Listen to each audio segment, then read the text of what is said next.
Benedicite, soy el Padre Julio del Eremitorio Emaús de la Iglesia Antigua Diversidad Cristiana. Continuamos con las enseñanzas del Padre José sobre la práctica de la oración de Jesús, la oración del corazón, la oración esicasta. Y hoy vamos a estar comparando estas enseñanzas que hemos mencionado del Padre José con la de otros padres monásticos, otros padres filocálicos, otros padres que han practicado la esiquía.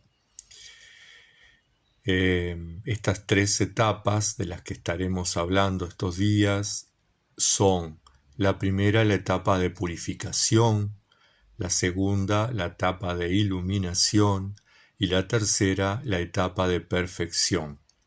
Estas tres etapas las escribió, las puso por escrito por primera vez Evagrio Póntico allá por el siglo IV, pero no es una creación de él, sino que él se remite, él cita a su tutor, a su padre espiritual, a su maestro, que es Orígenes, padre de la Iglesia. Bien, en esta primera etapa de purificación, el Padre José nos dice que el cuerpo no se puede purificar sin ayunos y vigilias, algo que está muy presente en la doctrina de los apotegmas de los padres del desierto y en toda la doctrina posterior desarrollada por los monjes. El ayuno y las vigilias son las herramientas fundamentales, principales, para quienes nos iniciamos en la vida monástica, para quienes nos iniciamos en la práctica de la oración de Jesús. Ellos nos ayudan a controlarnos, a dominarnos, a poder tener claro cuál es el objetivo y recorrer el camino que nos hemos fijado. Bien, hay un monje del siglo VI, Máximo el Confesor, que nos habla sobre la filosofía práctica. La filosofía práctica es, de alguna manera, lo que nosotros llamamos la ascesis, los ejercicios para lograr determinado fin. Él, en esta filosofía práctica, habla a los novicios, a los iniciados, y dice así: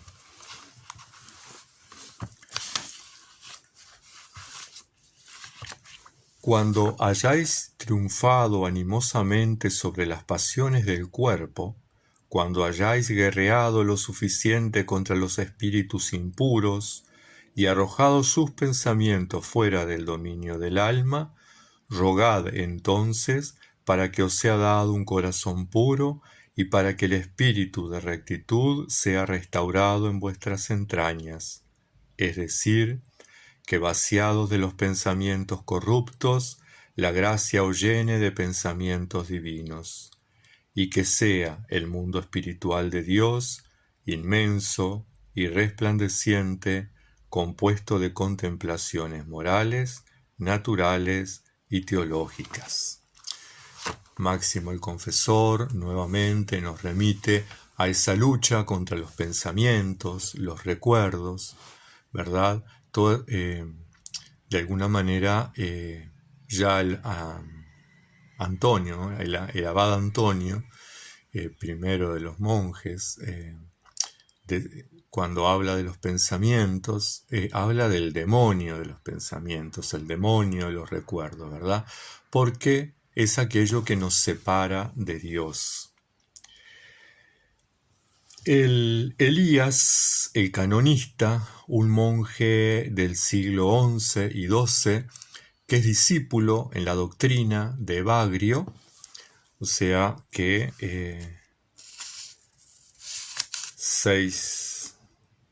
5 o 6 siglos después que Evagrio, escribe: los que oran, teniendo el alma todavía ligada a las pasiones, por el hecho de ser aún materiales, están rodeados de renacuajos, los pensamientos que los tironean. O sea que, nuevamente, Elías, haciendo esa comparación de los pensamientos con los renacuajos, nos dice que ellos nos tironean, nos arrastran al mundo, nos arrastran a los recuerdos, nos arrastran a las acciones que hemos realizado o que tenemos que realizar y nos descentran, nos sacan de ese centro que nosotros establecemos, que es vivir en la presencia de Dios. También otro monje del siglo XI, Nicetas Stephantos, se refiere a esta misma ascesis, a esta etapa de purificación o filosofía práctica, en su primera centuria sobre los capítulos prácticos. Y dice así, página 134.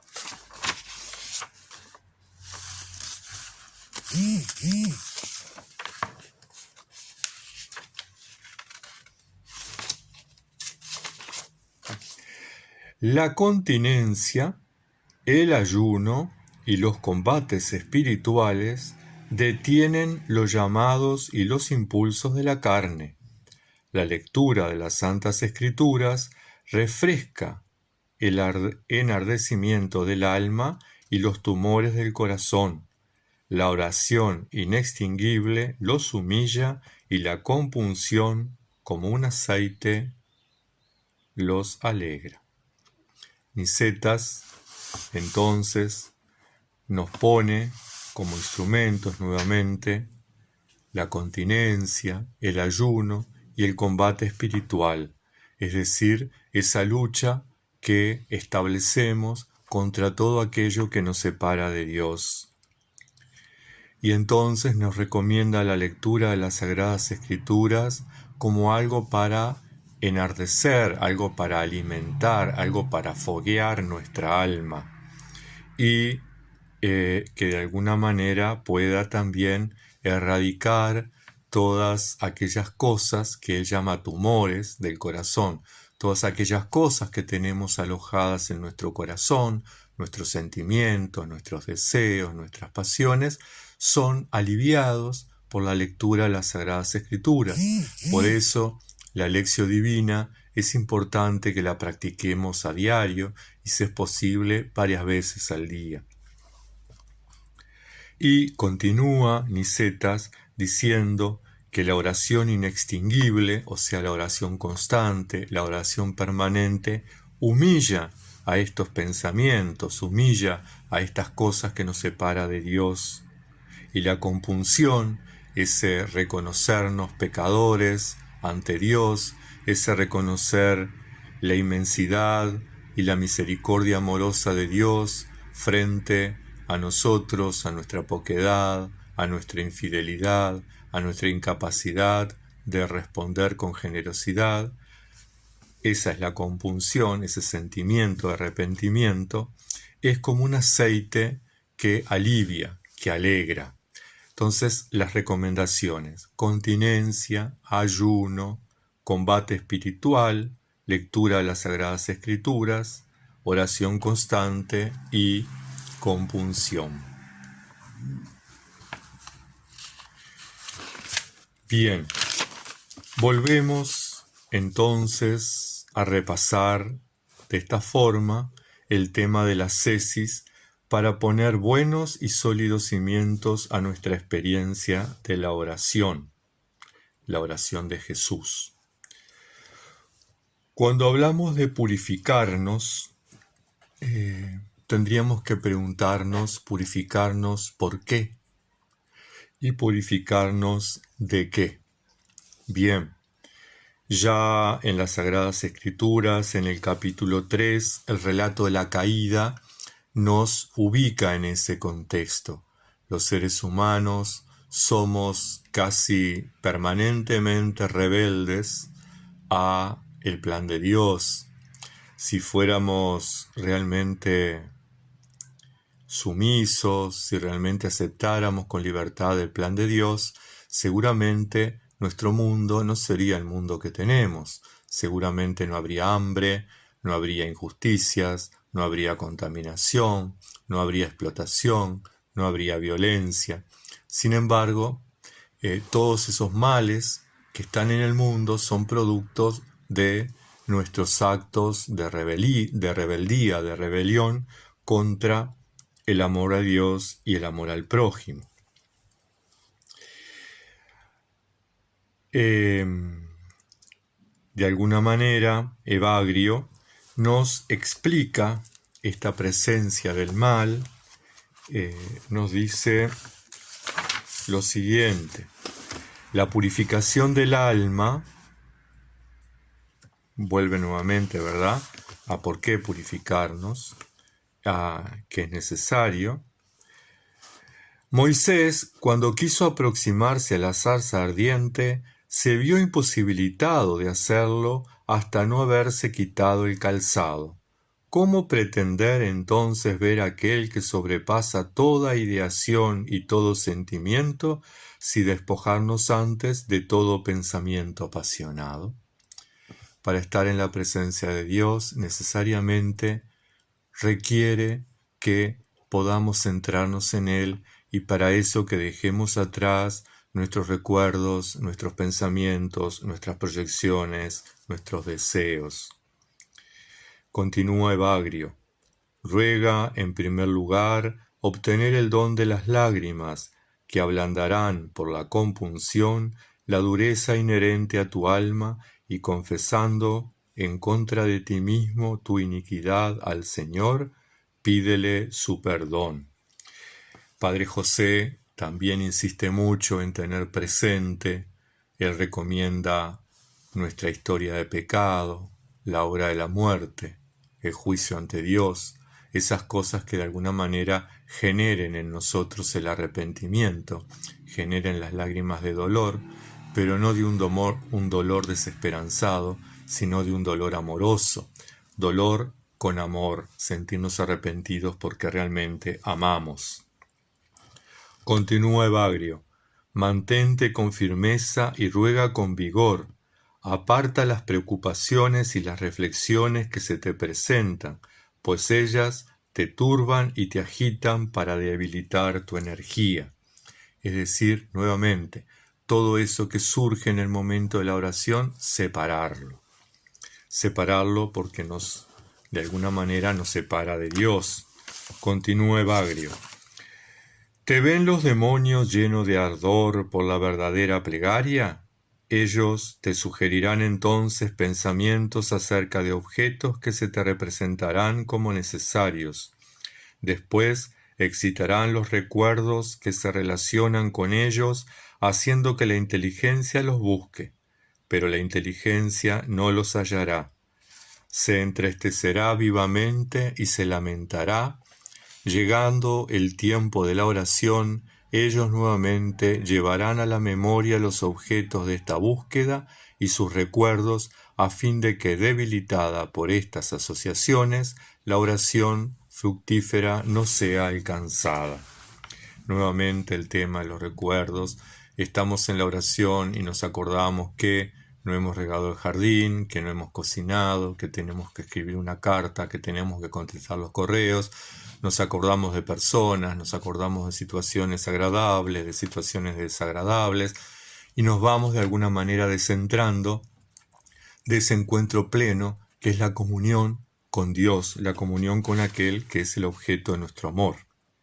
Continúa Evagrio: esfuérzate por mantener tu intelecto durante la plegaria sordo y mudo, así podrás orar. Muy coherente, ¿verdad? San Benito en la regla para monjes dice que nuestra lengua concuerde con lo que dice, con lo que siente nuestro corazón. O sea que repitamos en la salmodia aquello que sentimos. Evagrio continúa diciendo: armado contra la cólera, no admitirá jamás la ambición, pues la ambición alimenta la cólera, la que a su vez empaña la visión de la inteligencia y altera el estado de la oración. O sea que, de alguna manera, este padre Evagrio nos dice que debemos separarnos, debemos controlar y dominar los pensamientos, los recuerdos, los deseos, aun cuando sean buenos. y esto se controla a través de los ayunos y de las vigilias. Ayuno no solamente de comida, sino de palabras, de posesiones, de deseos. El control y el dominio de nuestra persona, de nuestras pasiones, Evagrio lo enumera en 8 grandes vicios, que a su vez son 8 grandes deseos: la gula, la lujuria, la avaricia, la ira, la tristeza, la asedia, la vanagloria y la soberbia. Bien, hermanas, hermanos, es importante el deseo de Dios, es importante sentir la necesidad de Dios.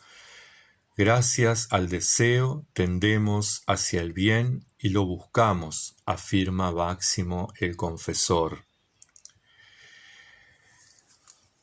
Es necesario que los seres humanos entonces podamos unificar nuestro pensamiento, nuestra palabra y nuestro corazón. Unificados, por eso cuando Evagrio define que es un monje, dice que el monje es uno, y no solo hace referencia a uno en cuanto a que vive solo, aunque no forma familia, sino que tiene que ver uno en esa integridad de la unidad, de la unicidad de la persona. El deseo del alma, dice Pedro Damasceno, no se oponga al deseo de la carne, y el deseo de la carne no se oponga al deseo del espíritu. El tema de la unicidad, ser unos, poder centrarnos como persona, como monjes en la oración, concentrarnos en ella.